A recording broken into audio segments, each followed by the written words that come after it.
I don't need to tell you that you know how, but baby, you do. Oh. Peace, y'all. Welcome to another vlog. It's your girl, Data Michelle. If you're new and if you're a returning subscriber, welcome back to the channel. Y'all, today, we're going to talk about family, okay? Because I want to share an experience that I've had in my life,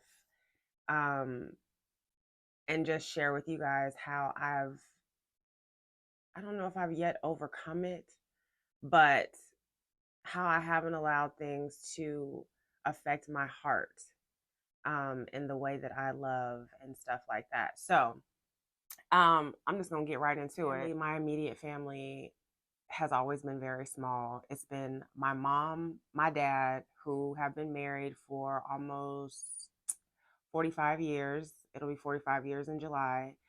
But it was always my mom, my dad, my sister, and I. Because my dad was in the military, a lot of people who weren't blood became family just within traveling and stuff like that, which was great. But growing up, my family was my mom, my dad, my sister, my grandma, my granddad on my mom's side, and then my mom's biological father, and his family.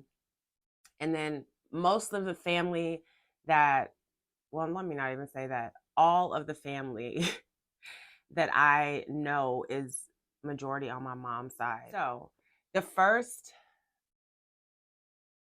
time that I remember just really having interaction with my dad's family that I can remember clearly, I want to say it was when we were stationed, um, at Carswell Air Force Base in Fort Worth. It's closed now, or it's a reserve base now, but we were stationed there. And I believe we went to visit my dad's sister who lives in Houston for Christmas. And I don't know how old me and my sister were. We were definitely like young, maybe kindergarten. I could have been in the first grade because this was right before we moved to Japan. But we went to Houston to spend Christmas with my dad's family, who we never really had a close relationship with. They were never really involved in our lives, or were never present, should I say, in our lives for us to really know them. But this particular Christmas is the first and only holiday that I recall spending with them. And we drove up to Houston and we spent Christmas at my dad's older sister's house. And my dad's mom was there and his younger sister was there. And then it was, um, my dad's older sister's son, my cousin. And then it was, of course, my mom, my dad, me, and my sister. And I remember quickly just, I don't want to say, I just didn't feel comfortable. It wasn't a warm welcome. And I remember, now Christmas is not all about the gifts and all that stuff, but I distinctly remember that Christmas when it was time to open presents, my cousin, he got so many gifts. And I don't know if any of y'all are my age or my generation or older, but back in the day when Toys R Us was like all the rave, you would buy so many things from Toys R Us and they would give you those free Toys R Us sweatshirts or the free Toys R Us t-shirts. Well, my cousin got so many gifts from Toys R Us that me and my sister, as our gifts, received the free sweatshirts that they got from his gifts. And I remember, now granted, me and my sister did not want or need for anything, but that was the first time as a child that I felt like what did I do? So we moved to Japan and we lived in Japan for 5 years. And during that time, I don't recall there ever being any conversation, phone calls, cards, anything from my dad's family. Um, During that time, we were there. We left Japan, yeah, when I finished the sixth grade and I was going into the seventh grade. So we went all that time with no communication, not knowing these people. However, my mom's family, my grandma and granddad, they came. My grandma came to visit us while we were in Japan, and we talked to them all the time. They would call us, we would call them. They would send us packages of stuff from the States that we wanted. My grandparents would send me and my sister VHS tapes that they had recorded of like American shows for us because we didn't really get American TV. We had one channel, AFN. If any of y'all are Air Force brats, the Air Force Network, yeah, that's the only channel that we had. So anyway, so we're in Japan for 5 years.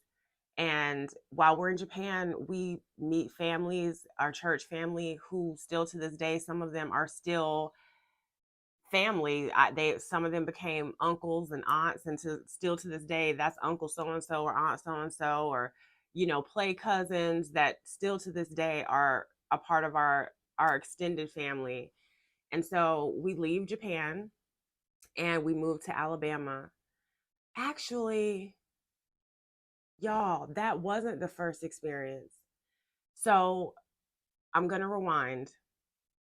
Sometime before we moved to Japan, my sister was, I don't know if we were, I don't know if we were stationed in Utah because I know my sister was a baby and my mom had to keep my sister with her. But anyway, y'all, my mom was going to some sort of church event and it was out of town.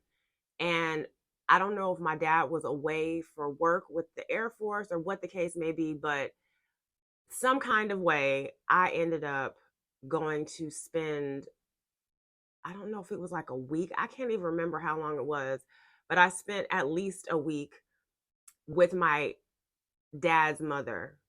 And that was the first time I had ever been left with her. Really didn't know this lady. And I guess, I don't know if she volunteered or if my parents asked if she would be okay. Either way, I ended up staying with her. During the time that I was staying with her, there's a bunch of boys on my dad's side of the family. So I have a ton of boy cousins. I don't really know them very well, but a lot of my boy cousins have been staying with my dad's mom. And so when I went to stay with her for this short period of time while my parents were doing whatever they were doing, um, they were there. And I recall one, as a little girl, I was super scary. I was scared of everything. I was scared of dogs. I was scared of the dark, like horribly scared of the dark. And I remember while staying at my dad's mom's house, she allowed all my boy cousins to sleep in her big, huge king size, California king size bed with her. And there wasn't enough room for me. So, me as a little girl had to sleep in my dad's younger sister's old bedroom. And I was not allowed to have a nightlight because I was being a baby. Um, During the time that I was staying with my grandma, oh, I just called her my grandma. I don't usually do that. During the time I was staying with her, I recall very clearly she was taking all my boy cousins. I want to say it was like three of them, or was it four of them? I can't remember. She was taking us all to McDonald's. And if y'all remember back in the day, the old McDonald's used to have the playground outside. And uh, y'all remember the hamburger thing that you would spin and spin and you would go fast and get dizzy? When we got there, my grandma allowed, I said her grandma again. I allowed her, she allowed us to, my cousins and I, she allowed us to play a little bit. And there was a young girl there, little white girl. I remember she was there with her dad, and he was pushing her. And she asked me if I wanted to get on the hamburger with her, and I said sure. So I got on, and her dad was turning us and turning us and turning us, and ooh, we was just having a good old time. Well, my grandma called us because she was ready to go inside so we could order our food, and so I got off, and I was so dizzy, you guys, that I threw up everywhere. And I don't know if it was out of embarrassment or what, but my dad's mom got so upset with me, punished me in front of everyone, made me go to the bathroom, clean myself up, and did not allow me to get food from McDonald's because I threw up. Um, that is the first clear memory I have of being treated. I don't even know what to call it. It was just, to me, it's just hateful. Um, so yeah, that's the first memory I have, and then following that was the Christmas that we spent with my dad's sister. So let's go back. Let's fast forward back. Um, we live in Alabama during middle school, 7th grade to 9th grade. And I don't remember them being a part of our lives then either. I don't recall them ever coming to visit. I don't recall us going to visit them. I don't recall birthday calls. I don't recall any of that. Of course, my grandma and granddad, my mom's parents, visited us plenty of times. We visited them plenty of times. The only thing that I can say happened is, my dad would talk to his family and he would always let us know that so and so said hello. That would probably be the most that we got through all the years. Um so keep going. We leave Alabama and move to Korea. And we're in Korea from 10th to 12th grade. I graduated high school at Osan American High School. Go Cougars.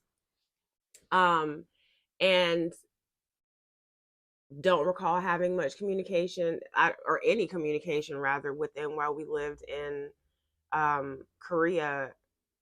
I know my mom's parents, my grandma and granddad, came all the way to Korea, both of them, to see me graduate because I was their first grandchild, and they weren't going to let that many miles stop them from seeing me, their grandchild, walk across the stage. So they did come. So the next situation, the summer before my senior year. So I had just finished my junior year of high school in Korea, and I had some opportunities um, presented to me, either the Air Force Academy, but I really wanted to go to a HBCU. Spelman was my dream, especially after being a huge Different World fan. Like, I wanted to go to Spelman. So I guess in conversation, my dad had told his sister, his younger sister, about what I wanted to do. Granted, both of my dad's sisters both went to HBCUs. One went to Bethune Cookman in Florida, and then the youngest went to Howard. So I guess my dad had told his younger sister about my goals and stuff like that. And she had the idea that they should allow me to fly from Korea to where she lived in New Jersey. And she would take me around to different colleges. She would even, help me get a job if I wanted to do a little summer job, and just help me, get prepared for senior year. And so, even though I did not know this lady very well, I just know that that's my dad's sister and that family, heavy on the quotations. I was excited. So fast forward to the time for me to leave. I get on the plane and I fly by myself. I think I'm 16. Yeah, I'm 16. I haven't even turned 17 yet. I fly from Korea all the way to New Jersey. Well, I fly into New York by myself. And I remember arriving there late on a Saturday night, and we get to her home, which is like a condo townhome, 1 bedroom, and get there late. And she lets me know that, it's a 1 bedroom, so we're going to have to share the bed. So that night, I slept in the bed with her. I was so exhausted because if anybody has flown from Korea back to the United States or anywhere in Asia, it's a lengthy flight. Um, so I slept in the bed with her, which was kind of awkward because, like, I'm sleeping in the bed with somebody I don't know you. You know what I mean? But anyways, we go to sleep. Wake up the next morning and we go to church, to her church.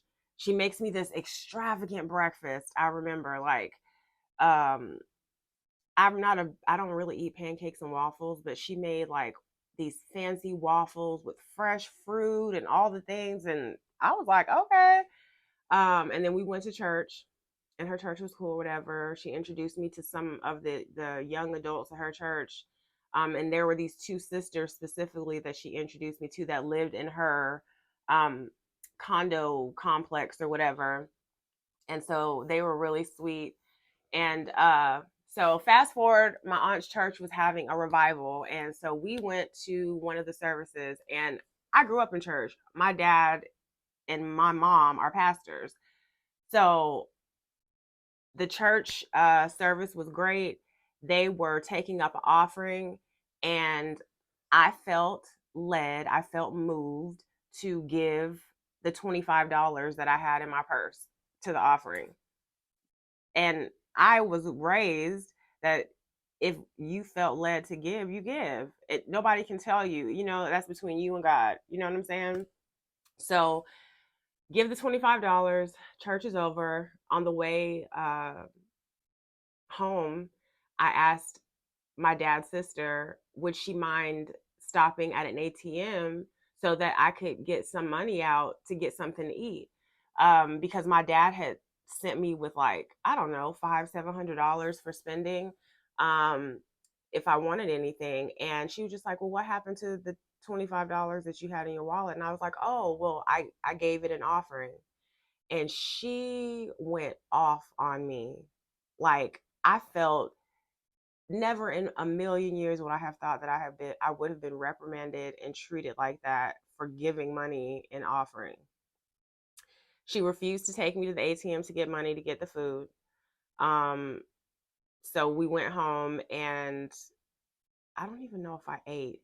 And that was the night that I decided, I don't feel comfortable sleeping in the bed with you. So I decided to sleep on the sofa. So for the rest of the time that I stayed with her, I slept on the sofa. Um, so granted, she told my parents that she was, going to be taking me around to colleges and helping me find a job and all this stuff. And so I didn't expect it to happen like right away, but days went on. She would go to work. By the time I woke up in the morning, she would already be gone for work, and she would not come home from work until dark, like 7, 8 o'clock at night. She worked long hours. So I would just be stuck in her condo all day long. Let me just add this. Um, she did not let my parents know that she had a trip in Chicago planned for her job. And so she was going to be away for, I think, 2 weeks. So she had, behind my back, didn't tell my parents, had made arrangements for me to go stay with some friends of hers who were a very successful Black couple who had a small child. She had made arrangements for them to have me come stay with them for 2 weeks and live there as their nanny,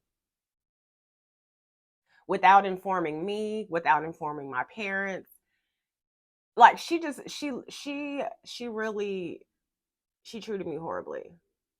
She treated me horribly because I really was just like, there's just something that just wasn't cool about my situation and being there with her. And so I started this is, what year was this? 98. So I was calling at the time while I was in New Jersey with my dad's sister. My mom and my sister had flown back to the United States, and they were in South Carolina with my grandparents. So I was calling my mom collect from my dad's sister's house every night and just telling her about, like, I don't think she likes me. I remember one day I had called my mom collect, and I was asking my mom, like, there's no food in this house. And my mom was like, Dana, you know how to cook. Don't be lazy. You know how to cook. You know how to thaw some stuff out and make you something to eat. So she was just like, look in the freezer. And so I did. And there was a bag of chicken breast in the freezer. When I tell you, them joints was so freezer burnt that I couldn't eat them. There was a bag of apples in the refrigerator that they were starting to caramelize because they were so old. it was so bad that there were days where there were some stale saltine crackers in the pantry. I ate those. There were some unsalted uh already shelled sunflower seeds. Some days that's all I would have to eat because she would leave me at the house, um and there would be no food. And it got so bad that my mom and my grandparents had to pretty much come rescue me. My dad's sister had planned for her and I to drive from New Jersey down to North Carolina, where my dad's mom was, for the 4th of July.